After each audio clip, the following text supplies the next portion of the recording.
Dear student, Siddharth classes में आप सभी लोगों का स्वागत है। जैसा हमने आपसे वादा किया था कि विज्ञान के महत्वपूर्ण 10 महत्वपूर्ण प्रश्नों को आपके बीच लाएंगे।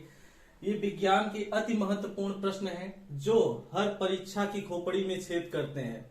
कतई जहर प्रश्न। अगर हम आपसे कहें इस सीरीज में हम आपको जितने भी सब्जेक्ट हैं सभी सब्जेक्टों के जो महत्वपूर्ण प्रश्न हैं जो हर बार पेपर में आते हैं, आप देख सकते हैं यहाँ 12, 13, 14, 15, 16, 17, 18, 19, 20 लगातार ये प्रश्न हर परीक्षा में और आपके बोर्ड एग्जाम में हर साल तबाही मचाने के लिए आते हैं। इसी क्रम में सबसे पहले अगर हम प्रश्न की बात करें तो सबसे पहला प्रश्न होता है योगात्मक अपक्रिया किसे कहते हैं, समीकरण के माध्यम से दिखाइए। अगर इस प्रश्न पे गौर करें, योगात्मक अपक्रिया, इसी को एक अन्य नाम से जानते हैं जिसे हम संयोजन अपक्रिया कहते हैं। दो या दो से अधिक पदार्थ जब आपस में मिलकर एक पदार्थ बनाते हैं उसे हम योगात्मक या संयोजन अपक्रिया कहते हैं। एक बार फिर से सुनिए, दो या दो से अधिक पदार्थ जब मिलकर एक पदार्थ बनाते हैं उसे योगात्मक या संयोजन अपक्रिया कहते हैं। जैसे कार्बन और ऑक्सीजन के मिलने से क्या बन गया, CO2, C plus O2 equal to CO2। इसी क्रम में हम अगला प्रश्न देखें, एसिटिक अम्ल से मेथेन बनाने की क्रिया को रासायनिक समीकरण के माध्यम से दिखाइए। आप देख सकते हैं यह प्रश्न लगातार आपके पेपर में आया हुआ है। अगर हम बात करें एसिटिक अम्ल का सूत्र CH3COOH। अगर इसकी क्रिया हम सोडियम हाइड्रोक्साइड से कराते हैं तो CH3COONA यानी कि सोडियम एसीटेट प्लस H2O बनता है। और दोबारा अगर इसी सोडियम एसीटेट की क्रिया हम सोडियम हाइड्रोक्साइड से कराते हैं वो भी कैल्शियम ऑक्साइड की उपस्थिति में, तो हमें क्या प्राप्त होता है, मेथेन और प्लस सोडियम बाइकार्बोनेट। इसी प्रकार हम तीसरे प्रश्न पर ध्यान दें, समजातीय श्रेणी, मोस्ट इंपॉर्टेंट, समजातीय श्रेणी क्या है, उदाहरण के साथ समझाइए। और हाँ, इस प्रश्नों का उत्तर जो है मैंने कम शब्दों में रखा है जो कि एकदम महत्वपूर्ण है। अगर आप वीडियो देख रहे हैं तो इसे फिल्म या किसी भी सॉन्ग की तरह मत सुनिएगा, कृपया एक अच्छा नोट्स लेकर उसको नोट करते रहिएगा। अगर हम बात करें समजातीय श्रेणी क्या है, उदाहरण देकर समझाइए। तो कार्बनिक यौगिकों का वह समूह जिनका सामान्य सूत्र एक एवं क्रियात्मक समूह, सामान्य सूत्र एवं क्रियात्मक समूह एक जैसा हो, कैसा हो, एक जैसा हो, समजातीय श्रेणी कहलाता है। यानी कि कार्बनिक यौगिकों का वह समूह जिनका सामान्य सूत्र एवं क्रियात्मक समूह एक जैसा होता है समजातीय श्रेणी कहते हैं। उसके सदस्यों को समजात गण कहते हैं। उसके सदस्यों को क्या कहा जाता है, समजात गण कहते हैं। जैसे मेथेनॉल का सूत्र CH3OH, ethanol C2H5OH, propanol CH3CH2CH2OH। यानी कि जिनमें OH जुड़ा होता है, आप पढ़े होंगे, जिनमें OH जुड़ा होता हो वो एल्कोहल होते हैं। क्या होते हैं, एल्कोहल। तो इसलिए इनमें ऑल शब्द जुड़ा है, मेथेनॉल, प्रोपेनॉल और एथेनॉल। ठीक है। अगर हम इनके लक्षणों की बात करें, लक्षण याद होना मोस्ट इंपॉर्टेंट। जैसे सभी सदस्यों का एक सामान्य सूत्र द्वारा प्रदर्शित किया जाता है, इनके सभी सदस्यों को एक सामान्य सूत्र द्वारा प्रदर्शित किया जाता है। दूसरा, सभी सदस्यों का एक ही क्रियात्मक समूह होता है, सभी सदस्यों का एक ही क्रियात्मक समूह होता है। तीसरी की बात करें, प्रत्येक क्रमागत सदस्य के अणुओं में CH2 का अंतर होता है। कितने का अंतर होता है, CH2 का। यह बहुविकल्पी में भी प्रश्न पूछा जाता है, इसलिए ध्यान रखेंगे कि प्रत्येक क्रमागत सदस्यों के अणुओं में CH2 का अंतर होता है। चौथे की बात करें, प्रत्येक सदस्यों के अणुभार में 14 U का अंतर होता है। कितने U का अंतर होता है, 14 U का अंतर होता है। इस पर भी आप ध्यान देंगे, ये भी बहुविकल्पी में प्रश्न बन जाते हैं। इस प्रकार हम समजातीय श्रेणी, इस प्रकार की श्रेणी को क्या कहते हैं, समजातीय श्रेणी कहा जाता है। अगर अगले प्रश्न की बात करें, चौथे, साबुनीकरण पर संक्षिप्त टिप्पणी लिखें। आप देख सकते हैं कि कोई ऐसा वर्ष नहीं है जिस वर्ष में इस प्रश्न को पूछा ना गया हो। तो साबुनीकरण पर संक्षिप्त टिप्पणी लिखें, ध्यान दीजिए। उच्च अणुभार वाले मोनोकार्बोक्सिलिक अम्ल, उच्च अणुभार वाले मोनोकार्बोक्सिलिक अम्ल के सोडियम तथा पोटेशियम लवण, सोडियम तथा पोटेशियम लवण क्या कहलाते हैं? साबुन कहलाते हैं। यानी कि उच्च अणुभार वाले मोनोकार्बोक्सिलिक अम्लों के सोडियम तथा पोटेशियम लवण क्या कहलाते हैं? साबुन कहलाते हैं। ये तेल एवं वसाओं, ये तेल एवं वसाओं के तनु, सोडियम हाइड्रोक्साइड के तनु दो प्रकार के विलयन होते हैं। कॉन्क होता है, एक मतलब एक सांद्र होता है, एक तनु होता है। तो इसमें क्या रहेगा? तनु सोडियम हाइड्रोक्साइड एवं पोटेशियम हाइड्रोक्साइड द्वारा जल अपघटन से प्राप्त किए जाते हैं। कैसे प्राप्त किए जाते हैं? यानी कि सोडियम हाइड्रोक्साइड एवं पोटेशियम हाइड्रोक्साइड के जल अपघटन से प्राप्त किए जाते हैं, जिसे क्या कहते हैं? साबुनीकरण कहते हैं। जिसे क्या कहते हैं? साबुनीकरण कहते हैं। अगर हम बात करें एग्जाम्पल की, तो CH2OCO C17H35 इसके तीन अणु यानी CH2OCO C17H35 CH2OCO C17H35 को अगर सोडियम हाइड्रोक्साइड, इसे हम क्या कहते हैं? इसे हम ट्राई स्टेरिन वसा कहते हैं। क्या कहते हैं? इसे ट्राई स्टेरिन वसा कहते हैं। और इसको अगर सोडियम हाइड्रोक्साइड से क्रिया कराते हैं तो क्या प्राप्त होगा? ग्लिसरॉल प्राप्त होगा। CH2OH CH2OH CH2OH जो एकल बंध से जुड़े हुए हैं, इसको क्या कहते हैं? ग्लिसरॉल कहते हैं। और यहां जो प्राप्त होता है C17 यानी कि इसके तीन अणु C17H35 COON, इसे क्या कहते हैं?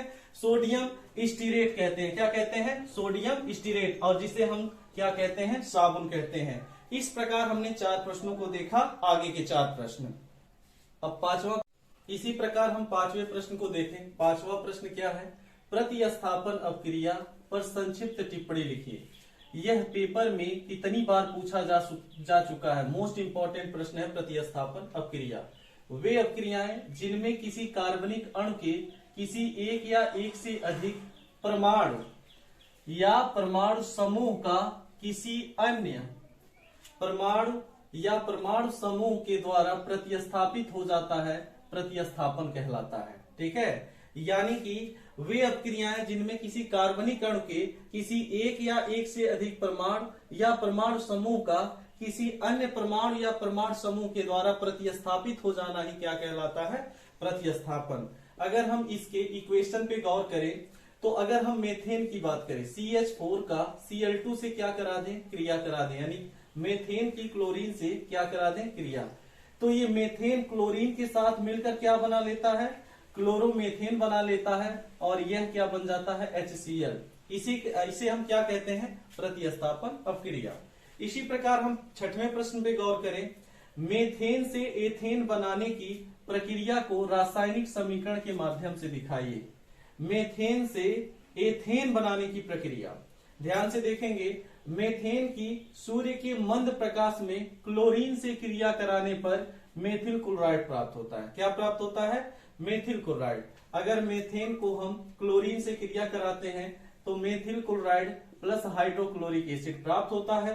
अगर मेथिल क्लोराइड और सोडियम की वोल्टेज अपक्रिया कराई जाए, क्या कराई जाए?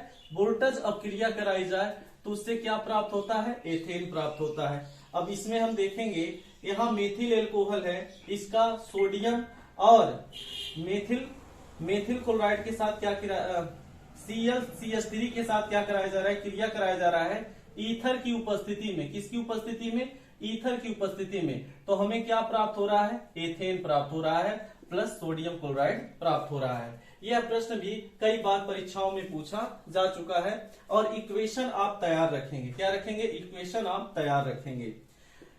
परीक्षा की दृष्टि से सबसे इंपॉर्टेंट क्वेश्चन, किण्वन विधि द्वारा एथेनॉल के निर्माण पर संक्षिप्त टिप्पणी लिखें। किण्वन विधि के द्वारा एथेनॉल के निर्माण पर संक्षिप्त टिप्पणी लिखें। आप देख सकते हैं, बताने की आवश्यकता नहीं है, कितनी बार एग्जाम में आ चुका है। मोस्ट इंपॉर्टेंट क्वेश्चन है। अब इसके बारे में जानते हैं। एथिलीन को सांद्र H2SO4, एथिलीन को सांद्र H2SO4 में अवशोषित करके भाप द्वारा जल अपघटित करने पर, ध्यान से समझेंगे, एथिलीन को सांद्र H2SO4 यानी सल्फ्यूरिक एसिड में अवशोषित करके भाप द्वारा जल अपघटित करने पर एथिल एल्कोहल बनता है। अब इक्वेशन से देखें, CH2 डबल बॉन्ड CH2 को H2SO4 की उपस्थिति में क्रिया कराने पर एथिल हाइड्रोजन सल्फेट प्राप्त होता है। क्या प्राप्त होता है? Ethyl hydrogen sulphate. और एथिल हाइड्रोजन सल्फेट को अगर इसमें से हाइड्रो H2SO4 को माइनस किया जाए तो क्या प्राप्त हो जाता है? एथिल एल्कोहल प्राप्त किया जा सकता है। एथिल एल्कोहल की व्यापारिक मात्रा में निर्माण शर्करा एवं स्टार्च के किण्वन द्वारा प्राप्त किया जाता है। यानी कि हम बात करें एथिल एल्कोहल की व्यापारिक मात्रा में निर्माण शर्करा, मोस्ट इंपॉर्टेंट वर्ड, शर्करा एवं स्टार्च, शर्करा एवं स्टार्च के किण्वन द्वारा प्राप्त किया जाता है। किण्वन एक धीमी जैविक प्रक्रिया है, याद रखिएगा, पेपर में पूछा जाता है किण्वन कैसी प्रक्रिया है, तो किण्वन एक धीमी जैविक प्रक्रिया है जो खमीर द्वारा संपन्न होती है। किसके द्वारा संपन्न होती है? खमीर द्वारा संपन्न होती है। अगर हम बात करें इसमें C6H10O5, C6H10O5 का अगर H2O यानी कि H2O के N अणु, कितने अणु हो? N अणु में डाइस्टेट की उपस्थिति में क्रिया कराते हैं तो हमें चीनी के N अणु प्राप्त होते हैं, यानी कि चीनी C12H22O11, ये क्या है? चीनी है। चीनी के N अणु प्राप्त होते हैं। और चीनी का जब जल के साथ क्रिया करवाते हैं, चीनी का जल के साथ क्रिया कराते हैं माल्टेस की उपस्थिति में, किसकी उपस्थिति में? माल्टेस की उपस्थिति में, तो हमें क्या प्राप्त होता है? ग्लूकोज प्राप्त होता है। क्या प्राप्त होता है? ग्लूकोज। कार्बोहाइड्रेट का सबसे साधारणतम रूप क्या होता है? ग्लूकोज। अब ग्लूकोज की उपस्थिति, यानी जब हमें ग्लूकोज मिल जाता है तो ग्लूकोज ईस्ट की उपस्थिति में क्या बन जाता है? एथिल एल्कोहल बनता है, प्लस कार्बन डाइऑक्साइड इससे अलग होता है। इस प्रकार हमने 7 प्रश्नों को देखा और 7 के 7 क्वेश्चन मोस्ट इंपॉर्टेंट है। इसी क्रम में हम अगले प्रश्न को देखते हैं। क्रम में हम बात करें 8वें क्वेश्चन की, तो 8वां क्वेश्चन कुछ इंपॉर्टेंट IUPAC नाम है जो हर बार पेपर में आते हैं। पहला C2H5CHO, C2H5CHO का IUPAC नाम क्या है? तो याद रखिएगा इसका IUPAC नाम है प्रोपेनल। अगर बात करें CH3CH2COOH का IUPAC नाम क्या है? तो याद रखिएगा प्रोपेनोइक अम्ल। क्या है? प्रोपेनोइक अम्ल। और CH3COCH3 का IUPAC नाम क्या है? तो याद रखिएगा प्रोपेनोन। क्या है? प्रोपेनोन। और C2H5OH का अगर IUPAC नाम आपसे पूछता है तो इसका IUPAC नाम है एथिल एल्कोहल। और इसी के साथ में 2 प्रश्न मैं आपको देता हूं, आप इनके IUPAC नाम बताइएगा और कमेंट बॉक्स में जरूर बताइएगा, ठीक है।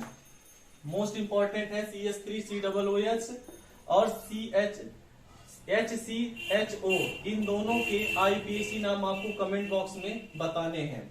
अगले क्वेश्चन की बात करें 9वां, संतृप्त हाइड्रोकार्बन असंतृप्त हाइड्रोकार्बन में क्या अंतर है ये बताना है। ये भी मोस्ट इंपॉर्टेंट प्रश्न है। ये 2012, 13, 18, 19 और 20 में बोर्ड एग्जाम में पूछे गए सवाल हैं। तो अगर हम संतृप्त हाइड्रोकार्बन की बात करें तो वे हाइड्रोकार्बन जिनके अणुओं में उपस्थित कार्बन परमाणुओं में से प्रत्येक की चारों संयोजकताएं एकल बंध द्वारा संतुष्ट होती हैं, संतृप्त हाइड्रोकार्बन कहलाती हैं।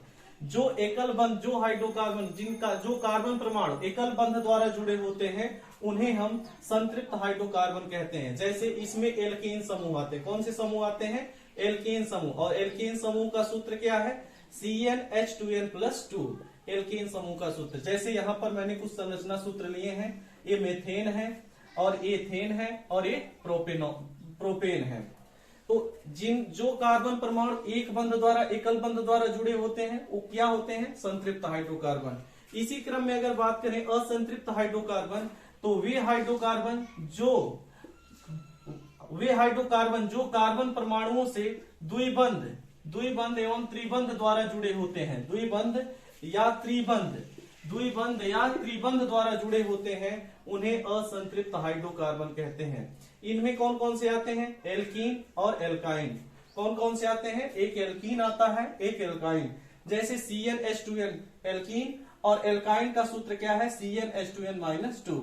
एल्काइन समूह में आते हैं। इनके भी कुछ संरचना सूत्र हैं, जैसे एथिलीन को दिखा गया है, एथिलीन का संरचना सूत्र है और यह एसिटिलीन का संरचना सूत्र है। बात करें 10वां क्वेश्चन, संरचनात्मक सूत्र लिखना है। इनका क्या लिखना है? संरचनात्मक सूत्र ये आपको लिखना है। आप कमेंट बॉक्स में लिख कर डाल दीजिएगा। अगर वीडियो आपको अच्छी लगी हो तो शेयर करिएगा, ना अच्छी लगी हो तो अनलाइक करिएगा और इस क्रम में आप मुझे कमेंट करके जरूर बताइएगा। अगर ऐसे क्वेश्चन आपको चाहिए तो आप कमेंट करके जरूर बताइएगा। धन्यवाद।